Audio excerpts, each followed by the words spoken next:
hapo cha kufanya inatakiwa nikupe masharti. Ndio. Masharti mojawapo ya kwamba mimi na wewe tukubaliane.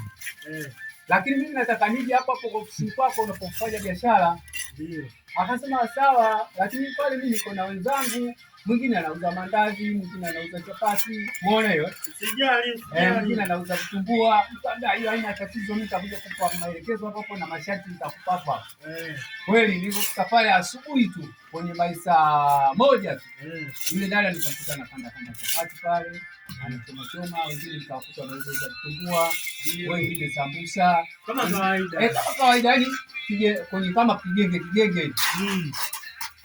Basi yule dada kuniona tu anataka kaka mara moja bwana karibu bwana. Nikamwambia asante bwana nilikaribia asante. Basi tukapale.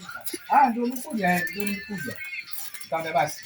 Nikamwambia sasa kwa kutokana nyinyi hapo mko safu wote moja, inabidi nikupeni dawa ya biashara. Kwa sababu leo dawa ya biashara nikikupa wewe, kwanza itakuwa ni uonevu. Hela dawa ya biashara nataka nitoe kwa watu wote. Huyu kila mtu apate riziki yake. Apate riziki. Je, mnasemaje? Siko tayari kweli. Haya. Nikamwambia sasa mimi nataka nianze kununua chapati. Natoa hela yangu nanunua chapati. Wewe dada itabidi upokee hii hela ya chapati. Na unifungie. Au sio bwana? Ndio. Wewe dada akasema haina shida bwana ndugu yangu. Ngoja nipokee simu kidogo. Ndio kiongozi wangu. Mzara story huyu. Sisi tuko hapa kwenye hii sheri ambayo inajengwa hapa. Njoo hapa utanikuta hapa mara moja. Kama jina lako. Utanikuta.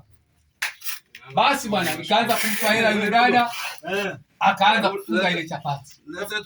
Lakini anapoanza kufunga ile chapati, nikamwambia dada, dawa ya biashara, naomba huku ufunue ukae wazi.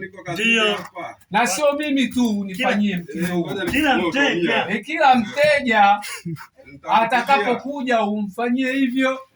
Aone sahani. Kwa sababu mteja atakapokuja akishaliona hilo tundu, basi anajua mimi nimeshanunua chapati 5 hizi, ngoja nikaongeze tena zingine. Basi akili yake inampa pale kwenye tundu tu ya kuangalia.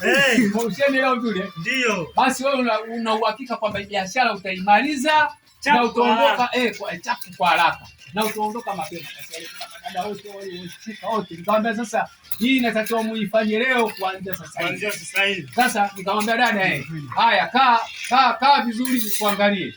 Na mimi naenda kuwaambia watu waje kununua chapati. Dada yuko vizuri. Unaona? Ndio. Basi wakaanza kucheka. Mimi nikaanza kununua chapati pale. Wale madada walicheka. Basi mtindo ukawa ndio hivi.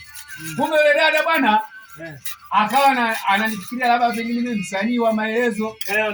Unataka tu mchungulie. Kumbe ndo dawa yenyewe hiyo bwana. Siku ya 3 ananiambia bwana nakushukuru bwana. Chapati zangu nimemaliza leo na siku kama ya 3 hazijarudi nyumbani. Nikamwambia dawa ndio hiyo. Dawa ya biashara, mwanamke kama anakanda chapati akae uchi asivae chupi. Hata kama anakata mandazi. Kila kitu. Jamani, hii inaendelea wapi? Au ndio ushamaliza? Weka vae tu nguo uondoke. Wewe utaingia. Weka ngazi hapo. Weka ngazi. Sasa ngazi yenyewe si unayo wewe hapo.